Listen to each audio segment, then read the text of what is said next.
Economy आज world में बड़ी इकोनॉमी खड़ी होती चली जा रही है। इस पर विस्तृत हमारे रमेश भाई बताएंगे। और कार्यक्रम की शुरुआत में मैं विश्वास दादा से आग्रह करता हूं कि वो आएं और कार्यक्रम का विषय प्रवेश करवाएं। आज के जो मुख्य अतिथि हैं श्री रमेश शिंदे जी, इनका मैं संक्षिप्त परिचय आप सबके सामने बताता हूँ। श्री रमेश शिंदे जी, आप हिंदू जन जागृति समिति के राष्ट्रीय प्रवक्ता हैं। आप पूर्व में इंडियन एयरफोर्स में आप काम सेवा करते थे।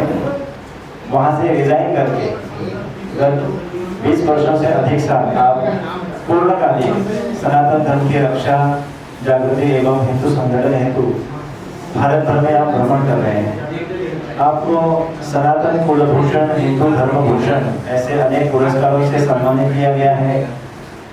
आपने राष्ट्र एवं धर्म संबंधी अनेक ग्रंथों का संकलन किया है।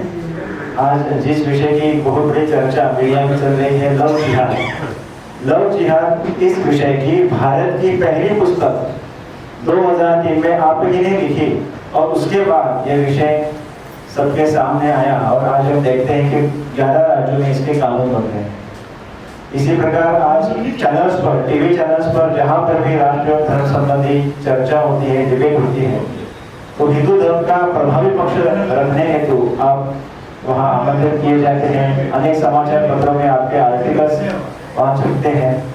अनेक ग्रंथों का आपने संकलन किया है, जैसे मनुस्मृति जलाएं या अध्ययन करें, धर्मांतरण, सामाजिक दुष्प्रवृत्तियां यानी भ्रष्टाचार से सामान्य हिंदू सामना कैसे करें, बुद्धि प्रमाणवादियों का अहंकार, और आज जिस विषय पर यहाँ संबोधन होने वाला है, हलाल सर्टिफिकेशन, इस विषय का 3 साल से आप अध्ययन कर रहे हैं और लगभग 6000 रिसर्च पेपर पढ़कर आपने इस पूरे इकोनॉमी का अध्ययन किया।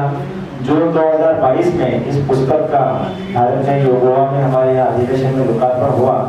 80,000 से अधिक प्रतियां आज इस पुस्तक की वितरित हुई है और पूरे भारत में एक हलाल मुक्त भारत अभियान इस माध्यम से छेड़ा जा रहा है, जिसका नेतृत्व रमेश जी कर रहे हैं। और कल ही उनका बिहार राज्य में अभियान आरंभ हुआ।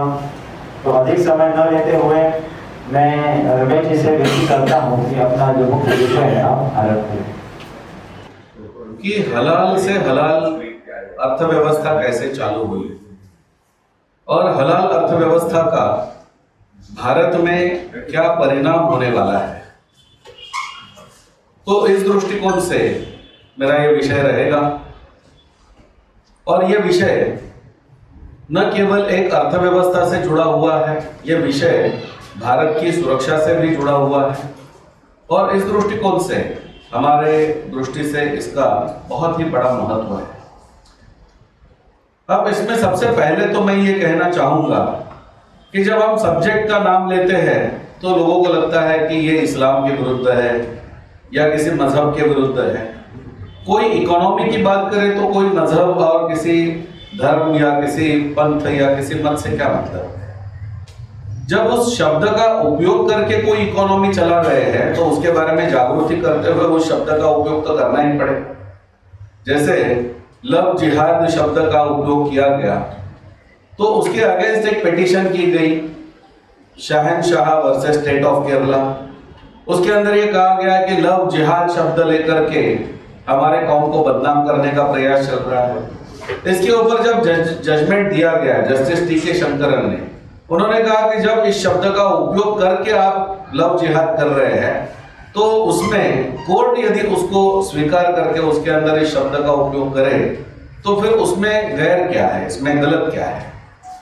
और उसी दृष्टिकोण से हलाल के नाम पर यदि यह अर्थव्यवस्था का निर्माण किया जा रहा है, उसको बढ़ाया जा रहा है, तो उसको उसी नाम से हम जान सकते हैं। और इसलिए ये जो चीज है, ये किसी धर्म में, किसी मत में ये चीज नहीं है, ये एक प्राइवेट इकोनॉमी है।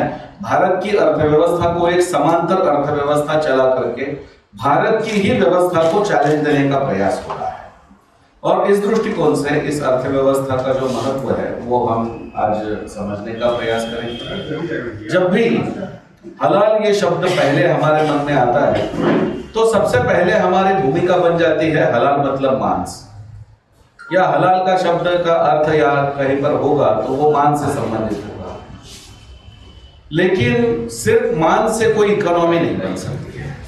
मूलतः जो कुरान में शब्द हलाल आया है वो जितने भी बार आया है वो मांस के बारे में आया है, क्योंकि बेसिक फंडामेंटल यदि आप देखेंगे तो इस्लाम की जहां पर मक्का मदीना में स्थापना हुई सऊदी अरब के रेगिस्तान में, वहां तो कोई अनाज उगता ही नहीं था, तो मांस ही खाते थे।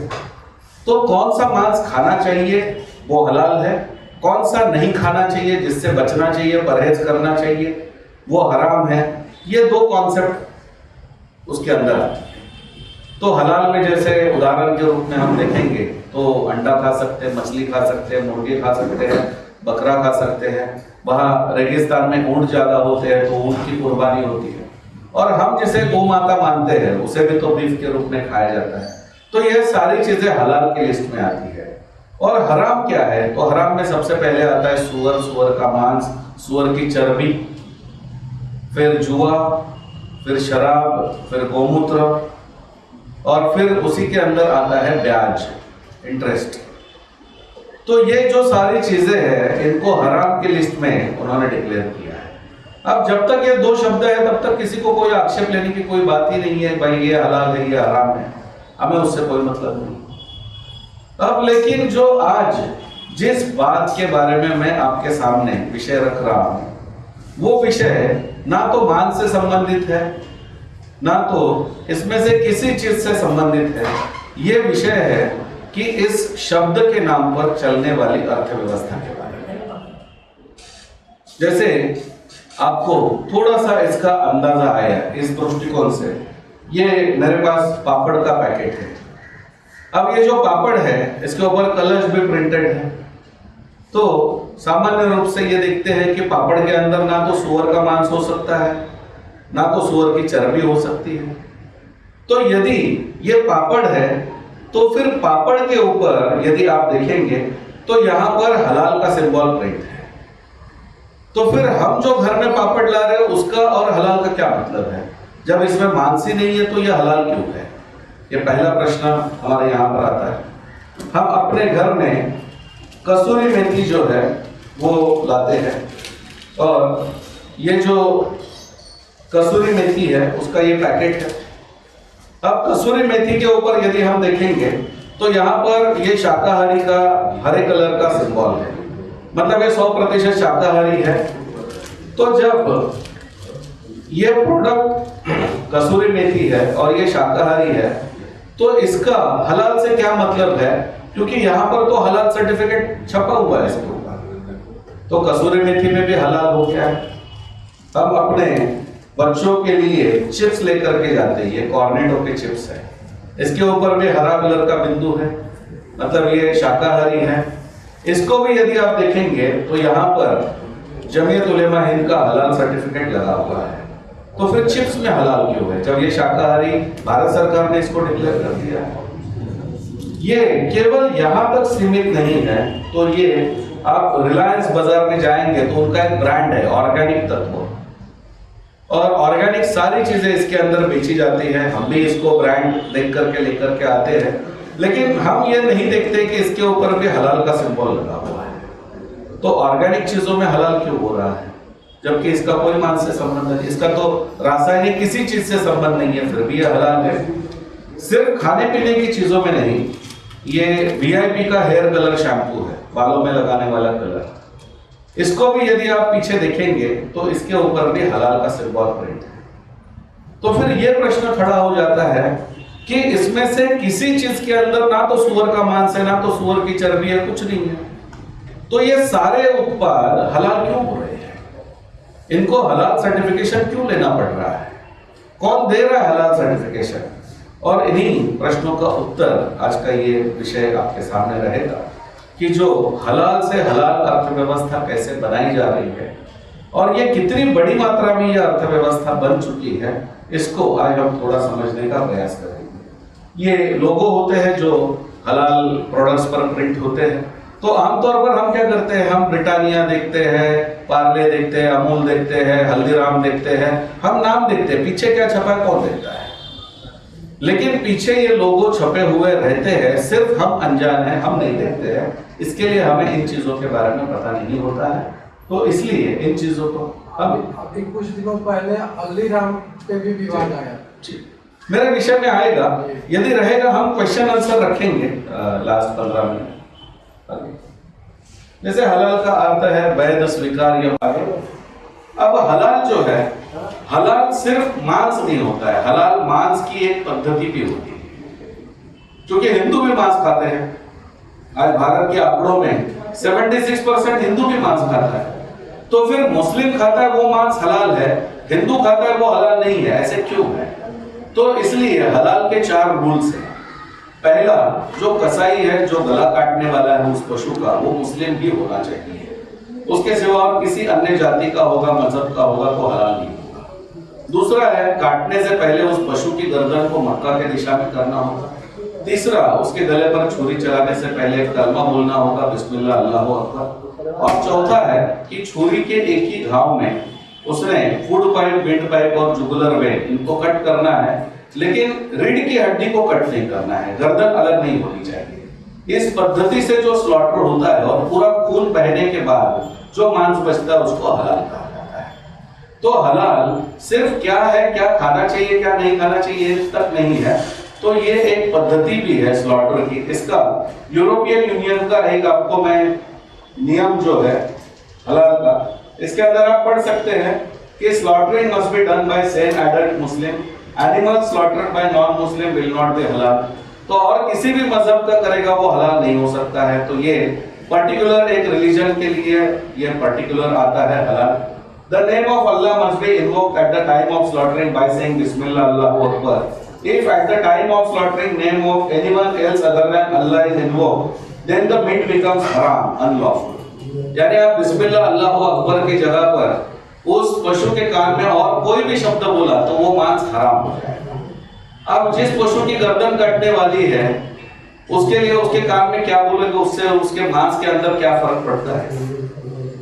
लेकिन इसको मोनोपोली क्रिएट करने के लिए हलाल इकोनॉमी में कैसे इसको नियमबद्ध किया, और ये यूरोपियन यूनियन के नियम में बता रहा हूं।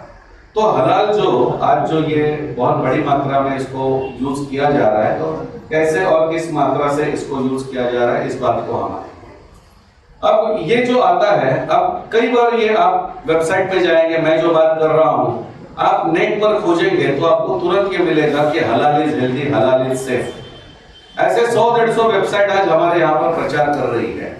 और यहाँ तक मैं आपको दिखाऊंगा इसके अंदर कि हमारा board of cricket control India जो है, उसने अभी कुछ दिन पहले सभी क्रिकेटर्स को कहा था हलाली खिलाओ, क्योंकि ये आजकल कोई कप जीतते नहीं है, तो इसलिए इनको हलाल खाना खिलाओ, क्योंकि हलाल इज हेल्दी। तो क्या वास्तविकता क्या है इसमें, सच्चाई क्या है, इसको कभी हमें जानना होगा कि क्या हलाल वास्तविकता में ये जैसे फेयर एंड लवली क्रीम का जैसे एडवर्टीजमेंट होता है ना, कि ये क्रीम लगाने से आदमी गोरा बन जाता है। एक भी अफ्रीका का आदमी आज तक गोरा नहीं बन पाया, लेकिन क्रीम का विज्ञापन तो यही है कि क्रीम लगाने से गोरा बन जाता है। वैसे ही हलाल इज हेल्दी का विज्ञापन है कि हलाल के अंदर कोई हेल्दी चीज नहीं होती है। और इसके बारे में जो रिसर्च है वो रिसर्च ये है कि 1978 में जर्मनी के डॉक्टर विलियम शुल्ज, जो हैनोवर यूनिवर्सिटी के साइंटिस्ट हैं, उन्होंने इस पर रिसर्च किया और उन्होंने रिसर्च करने के बाद उन्होंने कहा कि हलाल इज हेल्दी, हलाल इज सेफ। जो उनका रिसर्च यूज किया जाता है, ये रिसर्च कब का है? 1978 का है। लेकिन 2002 में वही विलियम शुल्ज ने कहा कि जब मैंने 1978 में जिस लेबोरेटरी में एक्सपेरिमेंट किया था, वो लेबोरेटरी का जो यंत्र था वो फॉल्टी था, इसके लिए मेरा रिसर्च गलत हुआ है, तो मेरा जो रिसर्च है उसको आप कहीं पर कोट मत कीजिए। तो 1978 में जिसने कहा हलाल इज हेल्दी, वो 2002 में कह रहा है कि हलाल अच्छा नहीं है, या मेरा निष्कर्ष इसको प्रमाण नहीं मानना है। अब 2002 की बात कोई नहीं बोलता है। अब इसके अंदर यूरोप के अंदर बहुत बड़ा विवाद खड़ा हुआ कि एक बार विलियम शुल्ज कहता है हलाल अच्छा है, दूसरी बार कहता है हलाल अच्छा नहीं है। तो फिर सच्चाई क्या है? और इस दृष्टि से इसके बारे में जो चर्चा हुई, तो यूरोप में इसको बहुत गंभीरता से लेकर के इसके बारे में एक रिसर्च किया गया और ये जो रिसर्च किया गया वो रिसर्च करने वाले साइंटिस्ट का नाम है doctor Craig Johnson. Craig Johnson का रिसर्च ये 2009 का है, 2009 का है, सबसे लेटेस्ट रिसर्च है और पहला रिसर्च 1978 में हुआ था। उसके बाद 31 इयर्स के बाद रिसर्च हुआ, तब तक विज्ञान भी काफी बड़ी मात्रा में आगे पहुंच चुका था। तो उसका जो रिसर्च हुआ वो ब्रेन मैपिंग के द्वारा हुआ और ये जो ब्रेन मैपिंग के द्वारा रिसर्च हुआ उसके अंदर उसने ये पाया कि जैसे जैसे हमें व्यक्ति को हार्ट अटैक आता है, क्यों हार्ट अटैक आता है? तो हमारा हार्ट जो है वो एंटी ग्रेविटी पंपिंग करके हमारे ब्रेन को ब्लड सप्लाई करता है और जैसे जैसे ब्रेन को ब्लड सप्लाई कम होगा वैसे वैसे वो जो हार्ट का या जिसको हम कहेंगे ब्रेन को ब्लड सप्लाई कम है तो ब्रेन डेड सिचुएशन आ जाती है। वैसे ही इसके अंदर ये रिसर्च पाया गया कि हलाल में सिर्फ सामने से गला कट करते हैं लेकिन रीढ़ की हड्डी वैसे रहती है और हमारा जितना नर्वस सिस्टम है वो सब रीढ़ की हड्डी से पूरा वर्क होता है। तो जैसे उस पशु की ब्लड फ्लो बाहर निकलना चालू हो जाता है और उसके दिमाग में खून की कमी महसूस होने चालू हो जाती है तो हर एक पशु का एक नेचुरल एक फिनोमेनन है कि उसके अंदर स्ट्रेस हार्मोन्स क्रिएट होना चालू हो जाते हैं कि वो जो तनाव बढ़ता है उस तनाव को न्यूट्रल करने। और ये 3 प्रकार के स्ट्रेस हार्मोन्स होते हैं, ये वो रिसर्च है इसके अंदर लिखा हुआ है और ये 3 स्ट्रेस हार्मोन्स है, कॉर्टिसोल, नॉरएड्रेनालाइन एंड डोपामाइन। ये 30 से 50% के लेवल में बढ़ते हैं और इसलिए हलाल मांस खाने के लिए उचित नहीं रहता है, ऐसा डॉक्टर क्रेग जॉनसन ने यूरोपियन यूनियन ने रिसर्च किया है। अब इस रिसर्च को उन्होंने चैलेंज किया यूरोपियन यूनियन के सुप्रीम कोर्ट में, लेकिन यूरोपियन यूनियन के सुप्रीम कोर्ट ने भी क्रेग जॉनसन का रिसर्च ही अंतिम रखा और इसका परिणाम ये हुआ कि यूरोप के स्वीडन में, लग्जमबर्ग में, स्विट्जरलैंड में या हॉलैंड में, नीदरलैंड्स में 6 देशों में हलाल पर पूरा बैन हो गया। यानी यूरोप के 6 देशों में आज हलाल पर बैन है। क्यों? क्योंकि डॉक्टर क्रेग जॉनसन का रिसर्च कह रहा है कि हलाल मांस खाने के लिए उचित नहीं है और हमारे यहाँ गली गली हलाल बिक रहा है। हम कह रहे हैं बाकी सारी चीजें विदेश के आप लाते हो तो क्रेग जॉनसन का रिसर्च क्यों नहीं आप एक्सेप्ट कर सकते? ठीक है, जब उनकी किसी की कोई मजहब की बात है तो हमें इससे कोई मतलब नहीं है, लेकिन जो साइंस कह रहा है उस साइंस को तो आपको जानना चाहिए। अब ये मांस के बारे में हो गया, मेरा कोई टॉपिक मांस नहीं है, लेकिन हमको जब तक ये चीजें नहीं जानेंगे तो इकोनॉमी हम नहीं जान सकते, इसलिए इन चीजों को जानना आवश्यक था। अब हम आएंगे हमारे मूल टॉपिक हलाल इकोनॉमी के ऊपर कि हलाल इकोनॉमी ये कैसे शुरू हो गई, क्यों शुरू हुई और इसका कारण क्या है। तो इसका बेसिक रीजन ये है, 2010 में एक आपको रिजर्व बैंक के हमारे गवर्नर का नाम शायद पता होगा, रघुराम राजन। रघुराम राजन ने 2010 में भारत में एक बैंक को अनुमति दे दी, उस बैंक का नाम है इस्लामिक बैंक। ये बैंक शरीयत के आधार पर काम करती है और ये जो बैंक काम करती है उसके पहले ब्रांच खुले केरल राज्य में। ये बैंक का वर्किंग चालू हो गया।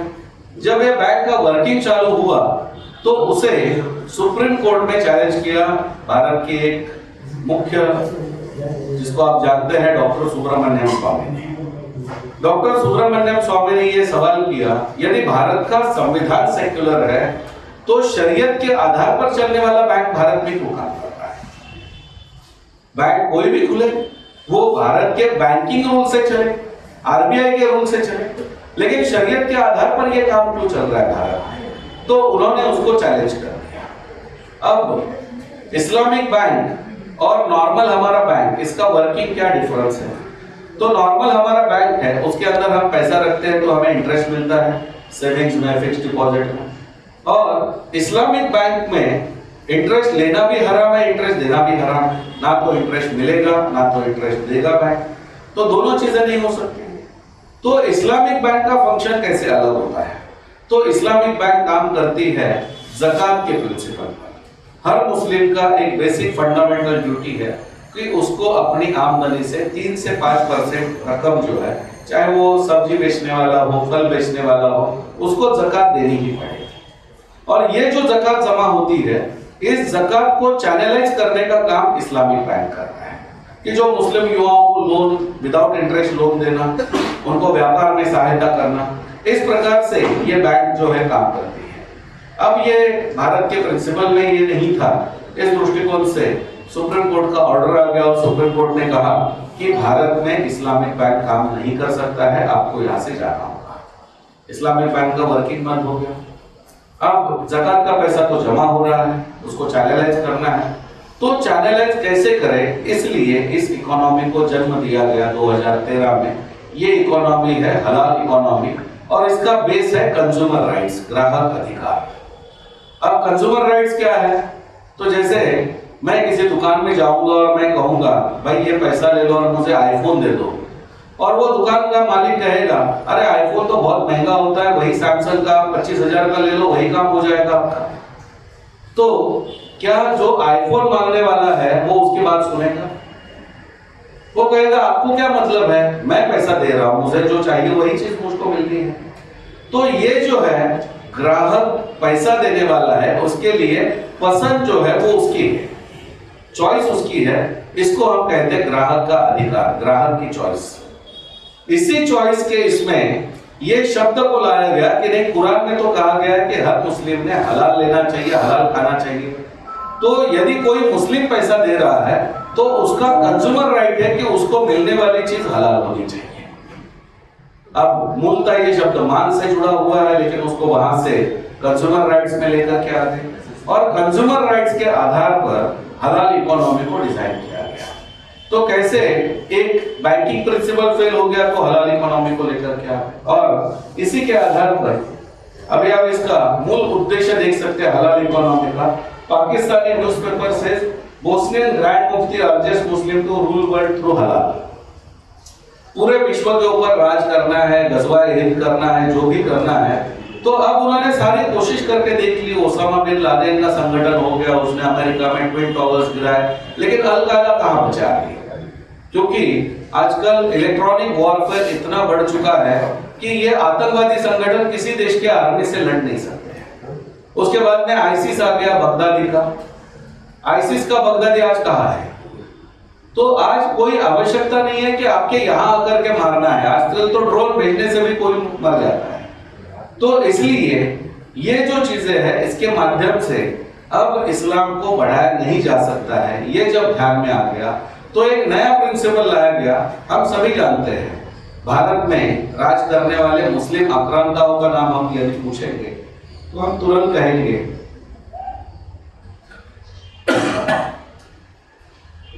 गजनी, खिलजी, घोरी, बाबर, औरंगजेब। ये जो नाम है, इन नामों को हम जानते हैं, लेकिन जब हमें 200 साल गुलाम बनाने वाले ब्रिटिशों का नाम आता है तो हम कहते हैं कि वो तो व्यापार के लिए आए थे, उन्होंने भी हमारे ऊपर 200 साल राज किया, लेकिन हम कहते हैं कि वो व्यापार के लिए आए थे। तो इसलिए व्यापार के नाम पर भी हमें 200 साल गुलाम बनाया गया। यहाँ पर भी स्लेवरी हुई। गोवा जैसे राज्य में जो इंक्विजिशन के नाम पर हुआ, वो चीजें औरंगजेब ने भी नहीं की थी। तो ये जो सारी चीजें हैं, हमारी पुस्तकों में आता है कि वो व्यापार के लिए आए थे। अब ये व्यापार के लिए आए थे यदि हम कहते हैं तो इंग्लैंड में कौन से आलू ज्यादा हो गए थे जो भारत में बेचने के लिए आए थे? लेकिन एक भावना, एक दृष्टि ऐसे हमें बताई गई कि वो लोग व्यापार के लिए आए थे। और इसी दृष्टिकोण से ये एक नई इकोनॉमी तैयार की गई कि यदि व्यापार के नाम पर इंग्लैंड इतने देशों पर राज कर सकता है तो हलाल इकोनॉमी के नाम पर ये राज क्यों नहीं हो सकता है? तो similar principle through economy invasion है, और इसलिए ये कहा जाता है economic invasions are always silent invasions. ये बहुत शांत तरीके से होते हैं, आपको पता भी नहीं चलता है कि आपके पॉकेट से कितना टैक्स गया, किसको गया, क्या उसका हुआ। तो इन चीजों के आधार पर ये इकोनॉमी को जनरेट करने का प्रयास किया गया। तो हलाल इकोनॉमी क्यों आई, कैसे आई, उसका उद्देश्य क्या है, लक्ष्य क्या है, ये अभी हमने देखा। अभी इस इकोनॉमी को जो बनाने वाले हैं उनका नाम है Raif Hanif, CEO of HSBC bank. तो HSBC इंटरनेशनल बैंक है, हांगकांग शंघाई बैंकिंग कॉर्पोरेशन।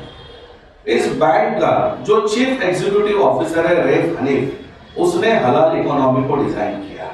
और उसका कहना क्या है, if we are going to move towards a halal economy, we have to take holistic approach. The whole cycle, the whole chain has to be halal from production to the finance. यानी उत्पाद से लेकर के finance तक हर चीज में हलाल की डिमांड करना चालू करो, हर चीज में हलाल मांगना चालू करो, और इसके द्वारा हम हलाल इकोनॉमी को एस्टैब्लिश कर सकते हैं। तो हलाल मूलतः जिस शब्द से आया था वो मांस के लिए था, लेकिन उसके द्वारा उसी शब्द को कंज्यूमर राइट्स में लाकर के इकोनॉमी बनाने का प्रयास हुआ। अब ये प्रयास हुआ, उसके साथ और एक घटना हुई। 2013 अक्टूबर में एक मलेशिया में कॉन्फ्रेंस हुई, जिस कॉन्फ्रेंस का नाम था वर्ल्ड हलाल कॉन्फ्रेंस, विश्व हलाल सम्मेलन। और इस कॉन्फ्रेंस में डिसाइड किया गया कि जो जैसे आज G20 की बात हम कर रहे हैं, G7 समिट की बात करते हैं, ब्रिक्स की बात करते हैं, वैसे ही 57 मुस्लिम कंट्रीज का एक ग्रुप है, और उस ग्रुप का नाम है OIC, organisation of Islamic cooperation. उनको ये कहा गया कि आपके देश में कानून बनाइए कि जो भी नॉन मुस्लिम कंट्रीज से प्रोडक्ट आपके देश में आएगा वो पहले हलाल सर्टिफाई होगा, तभी मुस्लिम देश में उसको अनुमति मिलेगी, अदरवाइज उसके अनुमति नहीं मिलेगी। अब भारत के जो व्यापारी है, जो उत्पाद यहाँ पर करने वाले हैं, चाहे वो हल्दीराम हो चाहे अन्य कोई भी हो, जो अपना सामान दुबई, ओमान, कतार या बहरीन या फिर अबू धाबी या ईरान, इराक, इजिप्ट यहाँ पर सामान बेच रहा है, उसके लिए अनिवार्य हो गया कि वो हलाल सर्टिफिकेट नहीं लेगा तो उस देश में तो उसका प्रोडक्ट लिया ही नहीं जाएगा। तो किस प्रकार से वर्ल्ड हलाल कॉन्फ्रेंस ने एक मुस्लिम देशों को नियम बनाने के लिए कहा, और उसका परिणाम यह हुआ कि भारत जैसा जो नॉन मुस्लिम देश है, उस देश के सभी व्यापारियों के ऊपर एक बंधन आ गया कि पहले उसको हलाल सर्टिफिकेट लेना पड़ेगा।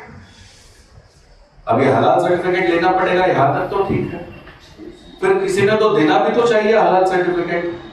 तो ये हलाल सर्टिफिकेट देने का अधिकार भारत में दिया गया, जो जमीयत उलेमा हिंद है, देवबंद का सबसे बड़ा मदरसा सहारनपुर में, उस जमीयत के संगठन को हलाल सर्टिफिकेशन का ये अथॉरिटी दे दिया है।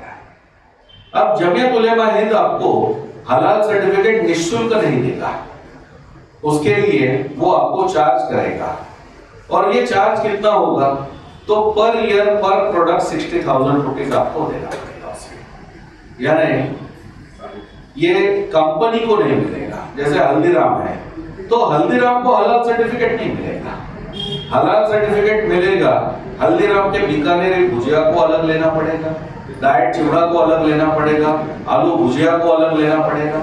यानी जितने प्रोडक्ट है सब प्रोडक्ट पे एक एक हलाल सर्टिफिकेट, वो भी 1 साल के लिए, अगले साल फिर उसको रिन्यू करना। अब आप देखिए कि हल्दीराम के 200 से ज्यादा प्रोडक्ट यदि हलाल सर्टिफाइड है तो हर प्रोडक्ट को 60,000 रुपीज, यानी 1.5 करोड़ रुपया तो हल्दीराम ही दे रहा है हलाल सर्टिफिकेट के लिए। अब हलाल इकोनॉमी हमारे पास से कैसे वसूली जाती है? हल्दीराम 1.5 करोड़ हलाल सर्टिफिकेट के लिए दे रहा है। अब ये पैसा तो हलाल सर्टिफिकेशन में जा रहा है, लेकिन हल्दीराम अपने पॉकेट से क्यों देगा?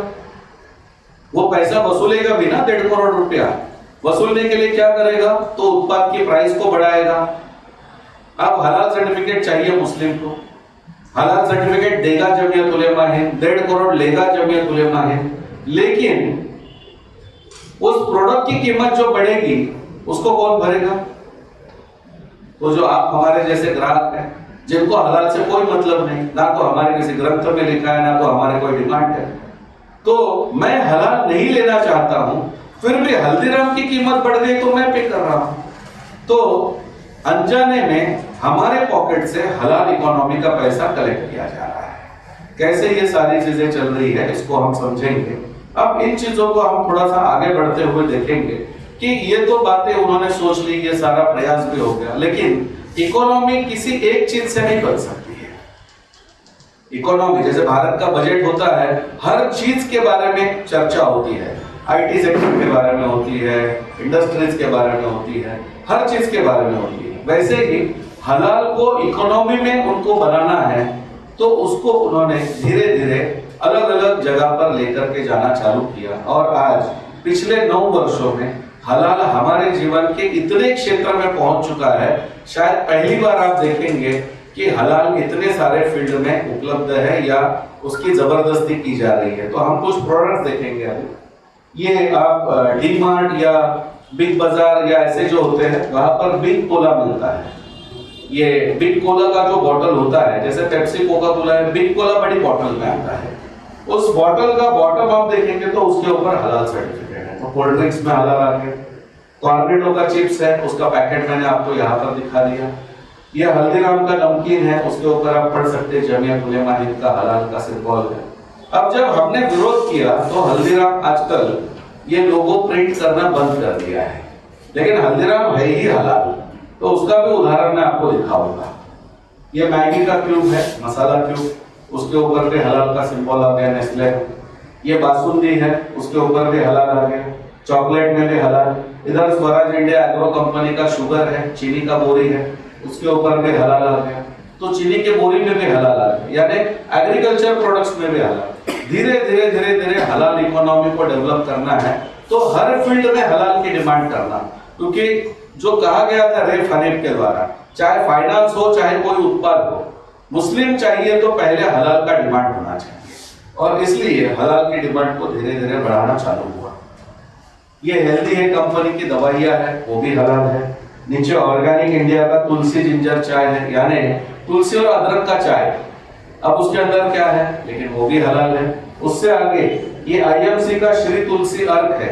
अब तुलसी को तो हम पवित्र मानते हैं, भगवान की पूजा में रखते हैं। तुलसी का अर्क मतलब क्या हुआ, तो तुलसी के पत्तों का रस। उसके अंदर कहां से सूअर का मांस आएगा, लेकिन भारत में बिकने वाला तुलसी अर्क भी हलाल सर्टिफाइड है। ये फार्मास्यूटिकल्स में दवाइयों की जो कंपनियां हैं, उसके अंदर हलाल आ गया। 2022 का रिपोर्ट है, Muslim spend on pharmaceutical increase 6.5% in 2021 to $100 billion। तो आज 2021 में हलाल फार्मास्यूटिकल्स कहां तक पहुंच गए, $100 बिलियन। तो फार्मा इंडस्ट्री के कितनी सारी दवाइयों की कंपनियां हैं जो हलाल सर्टिफिकेट लेकर की दवाइयों को हलाल सर्टिफिकेशन दे रही है, हम नहीं जानते हैं। लेकिन सिर्फ दवाइयों की कंपनियों से $100 बिलियन जमा किए जा रहे हैं। तो हम सोच सकते हैं कि कैसे इस इकोनॉमी को धीरे धीरे बढ़ाने का प्रयास हुआ। कॉस्मेटिक्स में आ गए, नेल पॉलिश, बॉडी क्रीम। ये इल्बा कॉस्मेटिक्स है, गुजरात का ब्रांड है, नो पिग फैट लिखा है, हम सुअर की चर्बी यूज नहीं करते हैं। उनके लिपस्टिक से लेकर के काजल, सारे प्रोडक्ट जो है हलाल सर्टिफाइड है। ये शैम्पू है, हलाल शैम्पू। मैं कुछ चीजें आपको दिखा रहा हूँ नमूने के लिए, ऐसे बहुत सारी चीजें हलाल हो चुकी है।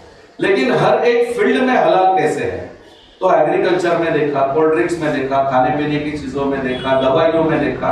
अब हम क्या देख रहे हैं, कॉस्मेटिक्स में आ गए। तो कॉस्मेटिक्स इंडस्ट्री भी हलाल सर्टिफाई होना चालू हो गई। ये हिमालय कंपनी की हलाल पॉलिसी। हिमालय का कहना है, मुझे हलाल सर्टिफिकेट की जरूरत नहीं है, मेरे कंपनी का हर उत्पाद ही हलाल होगा। तो कंपनी की पॉलिसी हलाल है, वो तो अवेलेबल है, आप कंपनी की प्रोफाइल में जाकर के देख सकते हैं कि हिमालय 100% हलाल है। ये हल्दीराम है, उसका आप देख सकते हैं कि वो हलाल सर्टिफाइड है। तो अब लोगो प्रिंट नहीं कर रहा है, लेकिन इसका मतलब ये नहीं, वेबसाइट के ऊपर तो हलाल सर्टिफिकेशन उसका दिया हुआ है। फैशन इंडस्ट्री में आ गई, कई सारे बुर्का, हिजाब और ये जो सारी चीजें हैं वो हलाल सर्टिफिकेशन में आ गई। तो फैशन इंडस्ट्री के अंदर हलाल सर्टिफिकेशन चालू हो गया। ये mingle.com डेटिंग वेबसाइट है, ये डेटिंग वेबसाइट भी हलाल हो गई। इसमें आप पढ़ सकते हैं 100% फ्री ऑनलाइन डेटिंग इन हलाल। अब आप मुझको बता दो कि 1400 साल पहले की किताब में कहा डेटिंग वेबसाइट थी। आज से 20 साल पहले ना तो इंटरनेट हमारे यहाँ था, ना तो स्मार्टफोन था, ना तो कुछ था। तो फिर ये सारी चीजों को हलाल सर्टिफिकेट दे कौन रहा है, कैसे इनको हलाल डिक्लेयर किया जा रहा है? तो ये एक इकोनॉमी बनाई जा रही है, इसका मजहब से कोई मतलब नहीं है। इसमें से आप मुझको बता सकते हैं कि कौन सी चीज उनके रिलीजियस बुक में लिखी हुई है? कोई भी नहीं है, लेकिन इकोनॉमी जनरेट करने के लिए हर चीज में हलाल को लाया जा रहा है। ये माइक्रोवेव ओवन आ गया, कंज्यूमर प्रोडक्ट्स शार्प कंपनी का, ये रेफ्रिजरेटर है शार्प कंपनी का, तो जापान की कंपनी है, लेकिन मोनोपोली करनी है तो यदि आपको मुस्लिम कस्टमर चाहिए तो हलाल सर्टिफिकेट ले लो। या औरंगजेब का जैसा जजिया टैक्स था, वैसे है कि आपकी कंपनी को मुस्लिम कस्टमर चाहिए तो पहले आप हलाल सर्टिफिकेट ले लीजिए, उसके लिए पैसा पे कीजिए। तो आज हम देख रहे हैं कि कंज्यूमर गुड्स में भी हलाल हो गया। भविष्य में आपके घर में आने वाला मिक्सर, वॉशिंग मशीन, हर एक चीज हलाल रहेगी। अब इसके अंदर सुअर का मांस कहाँ होता है, लेकिन सारी चीजें हलाल हो रही है, डिक्लेयर हो रही है, उसके उदाहरण है। ये केरल में बनने वाला पहला रेसिडेंशियल कॉम्प्लेक्स है हलाल सर्टिफाइड, बिल्डिंग में भी हलाल आ गया। पढ़ सकते हैं इंडिया फर्स्ट शरिया कंप्लायंट हलाल सर्टिफाइड रेसिडेंशियल प्रोजेक्ट। उसका एडवर्टाइजमेंट कर रहा है पृथ्वी कुमार सुकुमार, सुपरस्टार है केरला का, उसका एडवर्टाइजमेंट कर रहा है। अब इसमें हलाल क्या है बिल्डिंग में, तो ऊपर नीले कलर के छत पर आप 2 स्विमिंग पूल देख सकते हैं, क्योंकि महिलाओं को बुर्का है उनके यहाँ पर, तो इसलिए स्विमिंग कॉस्ट्यूम पहन करके तो गैर मर्द के सामने नहीं जाया जा सकता है, इसलिए उन्होंने लड़कियों के लिए या महिलाओं के लिए स्विमिंग पूल अलग, जेंट्स के लिए स्विमिंग पूल अलग कर दिया। इस बिल्डिंग का कोई टॉयलेट मक्का की दिशा में नहीं बना। जब नमाज का समय होगा तो पूरे बिल्डिंग में अलार्म बजेगा, सबको प्रेयर हाउस में आना होगा, तो हलाल हो गया। तो बिल्डिंग भी हलाल हो गई। यानी कैसे एक एक चीज में ये इकोनॉमी के लिए बढ़ा रहे हैं, और ये चीजों के द्वारा हलाल इकोनॉमी दिन प्रतिदिन बढ़ रही है। ये अस्पताल है ग्लोबल हॉस्पिटल्स, ये जो पूरा चेन है मल्टी स्पेशलिटी हॉस्पिटल, जैसे मेदांता है, वैसे दक्षिण भारत का ये चेन है, तो ये पूरा चेन हलाल सर्टिफाइड है। हलाल टूरिज्म आ गया, टूरिज्म के अंदर भी हलाल उन्होंने लाया कि कोई भी मुस्लिम कहीं पर एज अ टूरिस्ट जाता है तो किसके होटल में रहता है, किसको पैसा देता है, कौन सा खाना खाता है।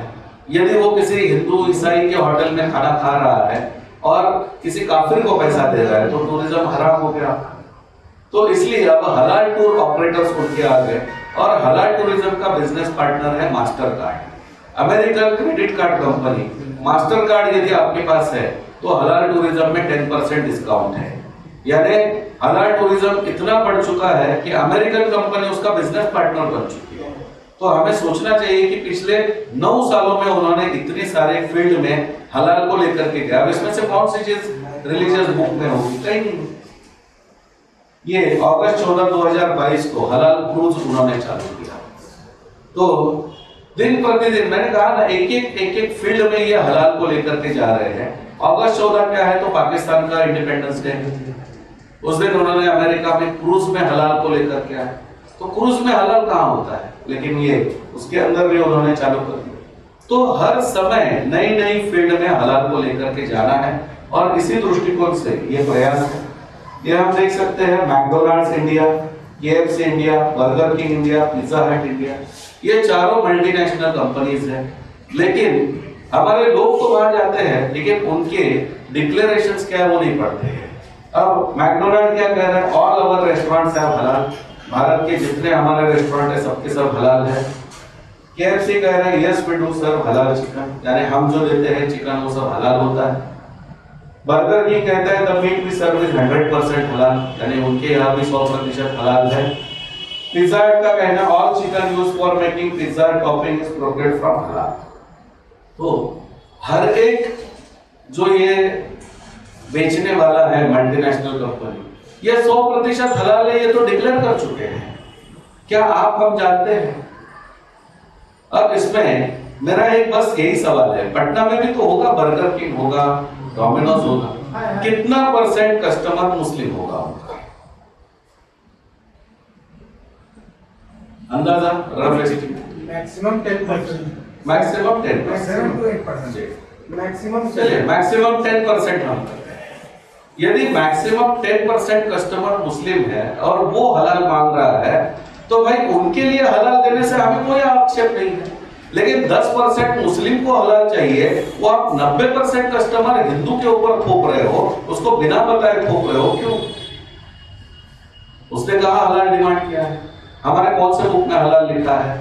अच्छा तुम हलाल मुझे दे रहे हो तो फ्री में दे रहे हो, मुस्लिम का कंज्यूमर राइट है कि उसको हलाल खाना चाहिए, मेरा कंज्यूमर राइट नहीं है। आप मेरे ऊपर हलाल क्यों थोप रहे हो? इसका उपाय क्या है? लेकिन थोड़ा सब्जेक्ट होएगा, मैं उपाय भी बताऊंगा। तो ये जो चीजें हैं कि ये सारी चीजें कि कैसे हलाल को हमारे ऊपर थोपा जा रहा है, हमारा ही पैसा लेकर के हमें ही हलाल खिलाया जा रहा है, और हलाल का पैसा पूरा हलाल सिस्टम में जा रहा है, और हम इन सारी चीजों को जानते नहीं। अब इसके लिए मैंने पहला आपको एक चीज बताई थी कि हलाल कौन कर सकता है। तो हलाल कौन कर सकता है, उसके अंदर हमने देखा कि हलाल सिर्फ मुस्लिम कर सकता है। तो इसका अर्थ क्या हुआ? मैकडोनल्ड का सप्लायर हिंदू हो सकता है, केएफसी का सप्लायर हिंदू हो सकता है, किसी का सप्लायर हिंदू नहीं हो सकता है, क्योंकि हिंदू हलाल ही नहीं कर सकता है, या उसने किया हुआ चीज हलाल नहीं होता है। तो हमारा सोनकर समाज या खाटिक समाज जो शेड्यूल कास्ट है वो पूरा बेरोजगार हो रहा है। जो जो होटल हलाल हो रहा है वो उसका कोई सप्लाई नहीं लेता है, क्योंकि वो करेगा तो हलाल होगा नहीं। तो एक तरफ हमारा हिंदू जो दलित है वो बेरोजगार हो रहा है, और दूसरी तरफ हमारे ही लोग हलाल खा रहे हैं और हलाल सर्टिफिकेट को पैसा भी दे रहे हैं। तो कैसे ये दोनों तरीके से इकोनॉमी वर्क कर रही है, इन चीजों को हमें जानना चाहिए। और इसलिए भाई मेरा भी तो कंज्यूमर राइट है, मैं तो 90% कस्टमर हूं। तो यहाँ पर जो हिंदुओं ने कहना चाहिए भाई हलाल है तो हम नहीं खाएंगे, हम क्यों खाएंगे? हमारा धर्म नहीं कहता है, हम किसी के विरोध में नहीं है, हम किसी को नहीं कह रहे उनको हलाल मत दो, लेकिन उनका हलाल मेरे ऊपर क्यों डाल रहे हो? तो इसलिए इन बातों पर जब हम ध्यान देंगे तो हम इन चीजों को समझेंगे।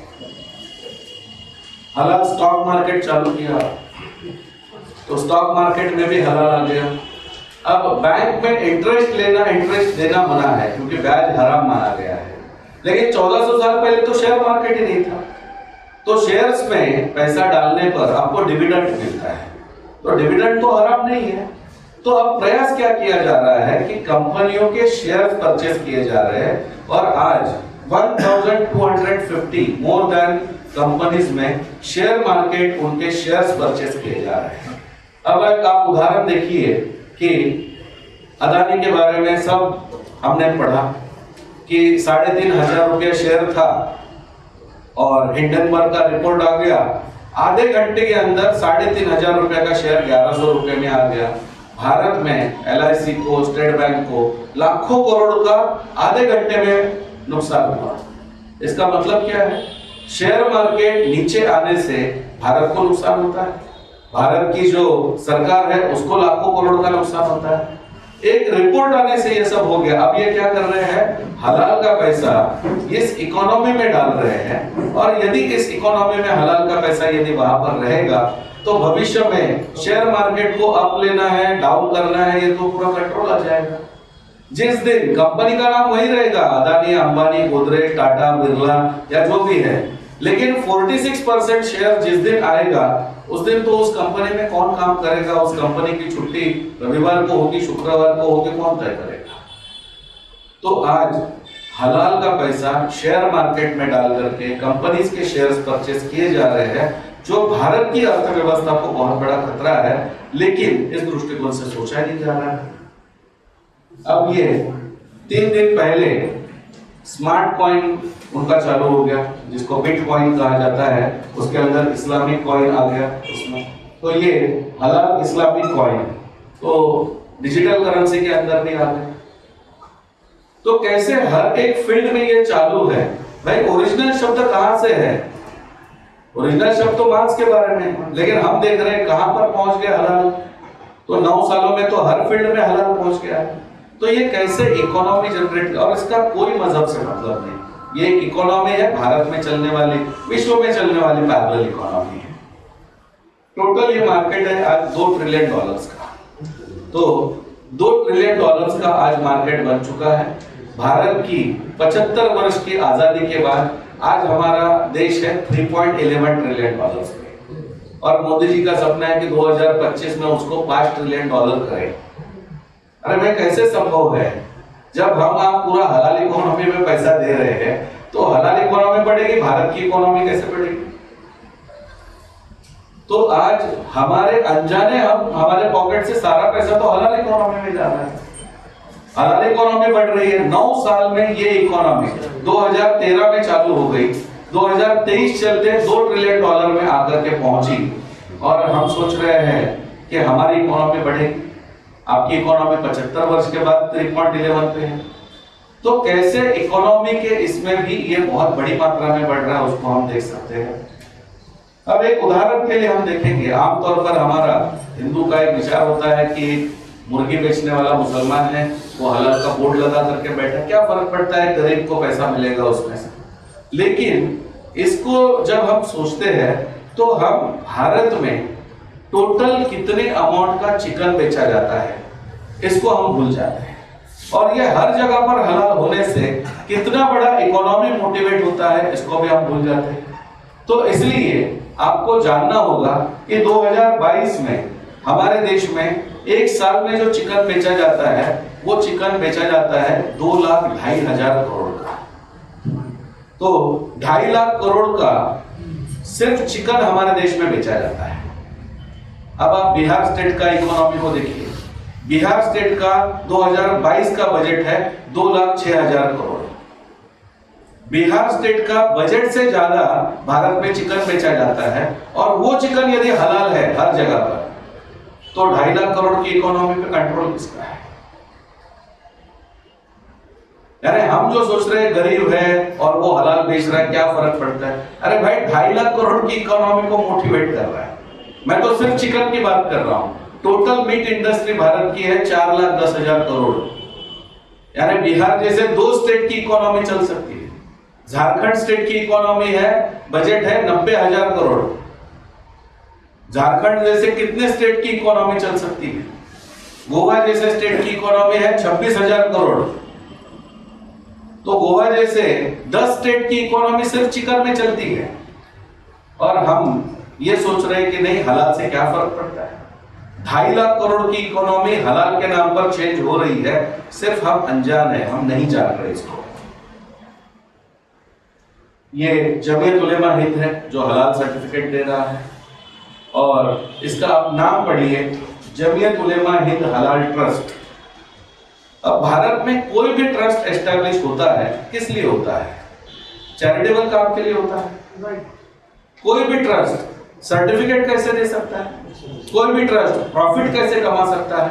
लेकिन जमीयत उलेमा हिंद आपको सर्टिफिकेट भी दे रहा है और प्रॉफिट भी कमा रहा है, हजारों करोड़ रुपया कमा रहा है वो उसके नाम पर। तो ये पहले ही इल्लीगल है, इसको हमको समझना चाहिए कि कोई भी ट्रस्ट इस प्रकार से व्यापार नहीं कर सकता है। जमीयत उलेमा हिंद कर रहा है खुले आगे। ये उनका फी स्ट्रक्चर है, उनकी वेबसाइट पे जाकर के आप रिसर्च कर सकते हैं, बहुत डिटेल उन्होंने लिखा हुआ। ये इस साल उन्होंने एक नया रूल ऐड किया, 5वां रूल। अब ये 5वां रूल क्या है? तो उसके अंदर लिखा है, ये छोटे है इसमें, इसके लिए उन्होंने बड़ा किया है, few Muslims staff must be appointed at halal manufacturing unit। तो उनका कहना क्या है, अब तक आप आते थे 60,000 रुपए देते थे, हम आपको हलाल सर्टिफिकेट देते थे, 1 साल तक आप प्रोडक्शन करते थे। लेकिन अब हमारे मन में सवाल है कि आप हमसे हलाल सर्टिफिकेट तो लेते हैं, लेकिन लेने के बाद आप तो सारा उत्पाद बना रहे हैं, तो क्या गारंटी है कि आप उसके अंदर छुप करके गोमूत्र मिला दो, आप उसके अंदर सूअर की चर्बी मिला दो, तो हमारा तो धर्म नष्ट हो जाएगा। इसलिए अब इस साल से सिर्फ हलाल सर्टिफिकेट लेने से काम नहीं होगा, आपको वहां पर 2 मुस्लिम उलेमाओं को हलाल इंस्पेक्टर के नाम पर अपॉइंट करना पड़ेगा। तो अब हर हलाल मैन्युफैक्चरिंग यूनिट में 2 उलेमा काम करेंगे हलाल इंस्पेक्टर के नाम पर, और इस प्रकार से पहले सर्टिफिकेशन आ गया, अब एम्प्लॉयमेंट में आ गया। भाई आपको यदि प्रश्न है तो आप सीसीटीवी कैमरा लगाइए, आपको यदि प्रश्न है तो आप सरप्राइज चेकिंग कीजिए, आपको यदि प्रश्न है तो गवर्नमेंट को आप कंप्लेंट कीजिए। लेकिन इसका मतलब क्या हो गया कि मुस्लिम ही जांच करेगा, मतलब हिंदू जो है वो विश्वास के लिए पात्र नहीं है। तो यदि हिंदू ये कहेगा कि जहां जहां मुसलमान काम कर रहा है मैं उसके ऊपर विश्वास नहीं रखूंगा, मुझे ओला में मुसलमान टैक्सी ड्राइवर नहीं चाहिए, मुझे घर में कोई आप यदि सैमसंग का रिपेयर करने वाला एसी मैकेनिक आता है मुझको नहीं चाहिए मुस्लिम, तो हिंदू कहेगा तो गलत कैसे होगा? तो ये मोनोपोली क्रिएट की जा रही है हलाल के नाम पर। अब ये सर्टिफिकेशन से इस साल आ गए एम्प्लॉयमेंट में, अब हर हलाल मैन्युफैक्चरिंग यूनिट में 2 मुसलमानों को काम पर रखना अनिवार्य हो चुका। अथॉरिटी ऑफ इंडिया, और ये जो है ये हलाल सर्टिफिकेट देने का ये भारत सरकार का है, मिनिस्ट्री ऑफ कॉमर्स का। ये आपको भारत में जो भी FSSAI का फूड ग्रेड है उसका सर्टिफिकेट इशू करता है। अब इनका काम क्या है, तो ये आप उनके पास उनके लेबोरेटरीज है, उनके पास साइंटिस्ट है, तो आप जो भी ये प्रोडक्ट के ऊपर जो ये चार्ट देखते हैं, तो उस प्रोडक्ट के अंदर कौन कौन सी चीजें हैं, कितने परसेंटेज है, सब पूरा जांच होता है। और ये पूरा जांच होने के बाद जब आपके किसी प्रोडक्ट में मांस से संबंधित कोई चीज, इमल्सिफायर, प्रिजर्वेटिव नहीं मिलता है, तो ये हरा कलर का बिंदु आपको FSSAI देता है, नहीं तो ये लाल कलर का बिंदु हो जाएगा, मतलब इसके अंदर मांस से संबंधित कोई चीज है। अब भारत सरकार ने इस सर्टिफिकेट को देकर के ये तय किया कि ये प्रोडक्ट 100% वेजिटेरियन है, लेकिन जमीयत उलेमा हिंद का कहना हो तो भारत सरकार ने कह दिया, भाई हमें कहना है कि उसके अंदर सुअर का मांस है ही नहीं। अरे भाई, जो चीज शाकाहारी सरकार ने डिक्लेयर की है उसके अंदर तुम्हारा मौलाना कहां से सुअर का मांस खोजेगा? वो कोई साइंटिस्ट है क्या? तो इन चीजों में जो भारत सरकार का सर्टिफिकेट है उससे सुपर सर्टिफिकेट हो गया हलाल। उनका कहना है मेरा बस अब एक 5-10 मिनट में हो जाएगा, मैं आपके जितने चाहे सब, क्योंकि जो सवाल है ना उनके प्रश्नों के उत्तर आपके इसमें आ जाएंगे, नहीं आएंगे तो मैं आपके 100 सवालों का उत्तर देने के लिए एक ही इस सभी चीजें का एक ही सॉल्यूशन है, मुस्लिम को सेकंड सिटीजन घोषित करना। बहुत सारी प्रॉब्लम है इस देश में, आज से प्रॉब्लम नहीं है, जब से मुस्लिम RTI कर रहे हैं, जानकारी कलेक्ट कर रहे हैं। भविष्य में यदि सरकार ने कुछ नहीं किया तो हम सुप्रीम कोर्ट में खड़े हो जाएंगे। तो हमारी लीगल टीम यहाँ तक तो काम कर रही है कि भविष्य में ये यहाँ पर नहीं रुके तो हम वहाँ पर चले जाएंगे। लेकिन आज यदि सरकार खुद कह रही, अभी केंद्र सरकार ने भी 17 फरवरी तक सभी के लिए नोटिफिकेशन निकाला था कि हलाल सर्टिफिकेट के बारे में आपका क्या मत है वो आप भेजिए। तो यदि केंद्र सरकार भी जनता के मत मांग रही है तो हमने ज़्यादा से ज़्यादा लोगों को कहा है कि 17 फरवरी भी चली गई तो भी आप आपका मत तो कम से कम भेजिए कि यह सर्टिफिकेट क्यों चल रहा है भारत में, एक मजहब के नाम पर सर्टिफिकेशन क्यों है। तो इसलिए ये जो हलाल सर्टिफिकेशन है इसको हम डेफिनेटली रोक सकते हैं, और इसलिए ये जो विषय है इसको मैंने इस बुक में पूरा लिखा हुआ है। जो चीज़ें अभी मैंने नहीं बताई समय के रहते, तो वो सारी चीज़ें इसके अंदर है। इस्लामिक कानून है, किसके आधार पर इस्लामिक कानून बन सकता है वो भी उसके आधार पर है। हलाल की जो बाकी सारी चीज़ें पर उनकी आवश्यकता है वहाँ पर हलाल की कोई, क्योंकि हलाल इज रिक्वायर्ड, हलाल इज नॉट इसेंशियल। तो इस बात को हमको समझना होगा। जैसे आपने टर्की में अभी गेहूं की बात की, या जो अभी भूकंप आने के बाद जितना भी सामान हमने भेजा है, कोई सामान तो हलाल सर्टिफिकेट लग करके नहीं गया है। और इवन पाकिस्तान में तो आज आटे की बोरी के लिए तो मारामारी चल रही है, वहां पर भी आप भेजेंगे तो वहां पर भी वो तो बगैर हलाल के ले लेंगे वो सारी चीजें। तो ये जो चीजें हैं इसको तो उसने बीफ वाली प्रोडक्ट भेज दिया था पाकिस्तान में, मिक्सचर की पैकेट। तो ये जो चीजें हैं कि कैसे इन चीजों में, आपको मैं कोविड के वैक्सीन का उदाहरण बताना चाहूंगा कि जब कोरोना आया और कोविड के वैक्सीन बने, तो कोविड के वैक्सीन बनने के बाद इन लोगों को तो अपनी मोनोपोली क्रिएट करनी है, तो उन्होंने कहा कि कोविड का वैक्सीन यदि हमें भेजोगे तो वो हलाल सर्टिफाई होना चाहिए। अब अमेरिकन कंपनी को तो पता चल गया था, उन्होंने ये कहा कि भाई पहले आपने बताना चाहिए था, अब तो हमने वैक्सीन बना लिया है, अब तो ये हलाल है या नहीं हम नहीं जानते हैं उसमें, तो हम ऐसे करेंगे कि अभी जो वैक्सीन बना है वो हम बाकी देशों को भेजेंगे, आपके लिए जब हलाल सर्टिफाई होगा तब हम आपको भेजेंगे। तब तक तो उनको ऐसे हो गया कि बाकी सब लोग तो मर जाएंगे। तो उन्होंने एक प्रस्ताव पारित किया मुस्लिम देशों ने कि जो लाइफ सेविंग ड्रग है उसको हलाल सर्टिफिकेट की आवश्यकता नहीं है। तो ये जो है भाई, पहले आपने कहा था कि वैक्सीन हलाल ही होनी चाहिए, जब नहीं मिलेगी ऐसे हुआ तो कहा कि लाइफ सेविंग ड्रग को हलाल की जरूरत नहीं है, और सभी लोगों ने तो वैक्सीन लगा करके लिया। अब क्या पता उसके अंदर सुअर का कुछ है या नहीं है। तो ये जो चीजें हैं, इसको यदि हम समझेंगे तो हम इसको जान सकते हैं। चेन खुला है सुदर्शन बोसुपुल्ली के द्वारा बैंगलोर में, अभी उनके साथ झटका सेंटर चालू है, और उनको पूरे भारत में लगभग 50,000 सेंटर चालू कर रहे हैं।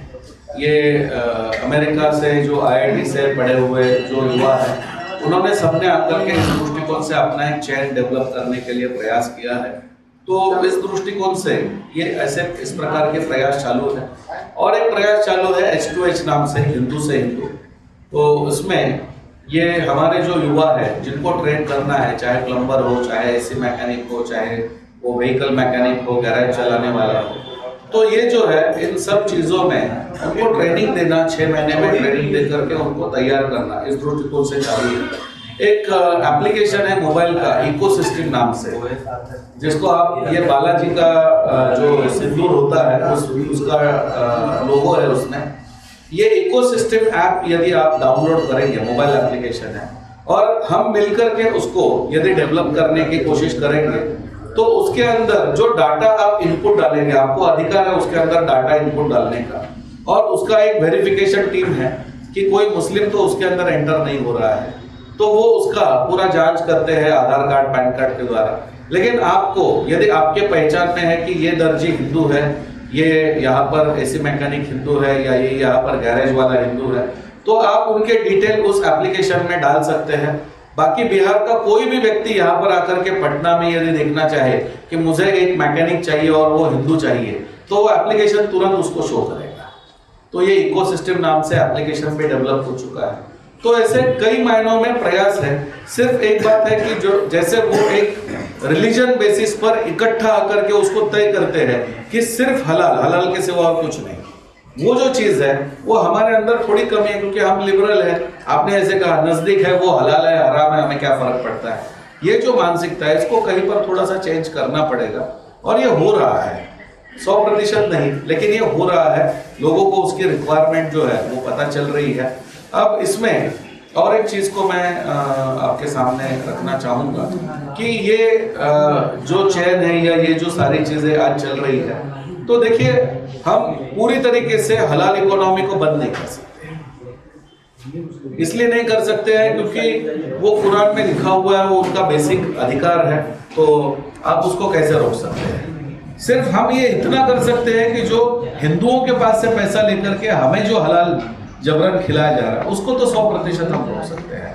तो उसके लिए अवेयरनेस करना, उसके लिए जागृति करना, उसके लिए बैठकें लेना, उसके लिए हमारे युवाओं को जागरूक करके संगठित करना, ये जो आवश्यकता है, इसको हम थोड़ा थोड़ा पूरा करते जाएंगे तो इस दृष्टिकोण से अवेयरनेस जो है वो भी क्रिएट होगा।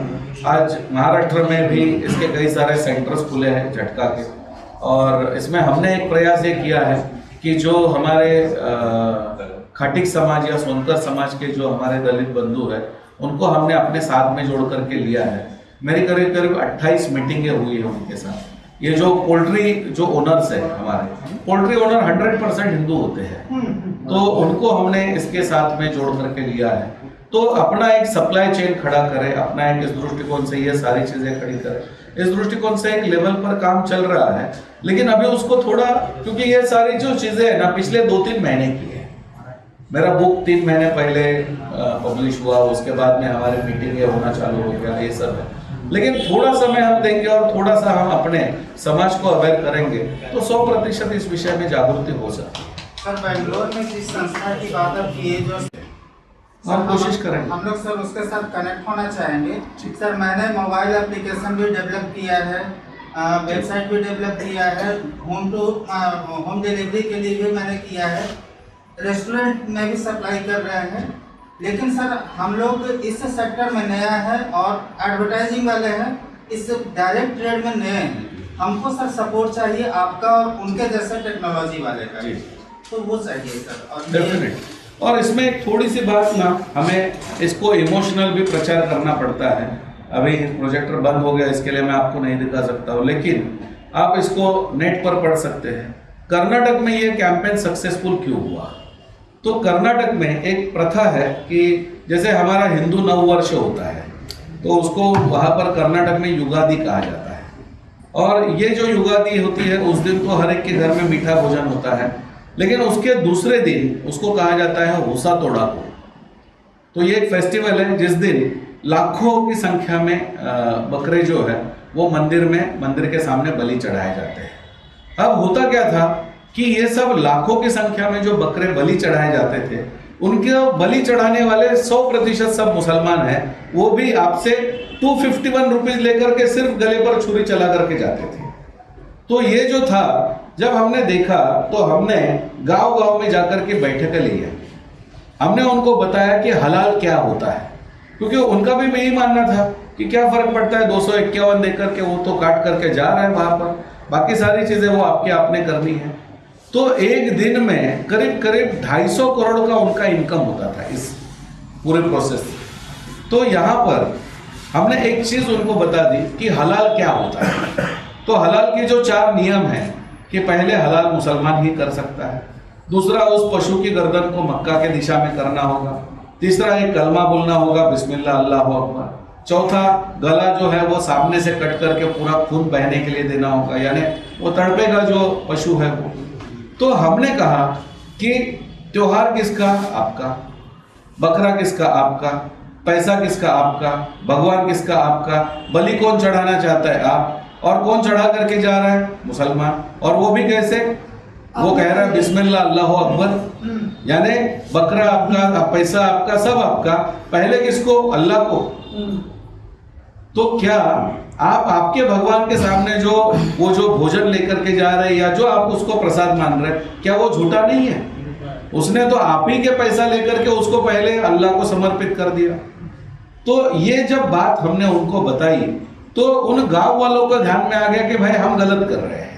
तो हर गांव में उन्होंने, ग्राम पंचायत ने इशू किया कि हमारे गांव में होसा तोड़ोको में एक भी मुसलमान नहीं आना चाहिए, और आना है तो 251 नहीं, हम 500 रुपया देने के लिए तैयार है, वो हमें झटका करके देना चाहिए, उसके सिवा हम यहाँ पर अलाउ नहीं करेंगे। 75% बिजनेस एक दिन में बंद हो गया उनका। 75%। तो हमें इसको एक मोटिवेशन के रूप में जो है ना, इसको हमें थोड़ा सा लेकर के जाना होगा।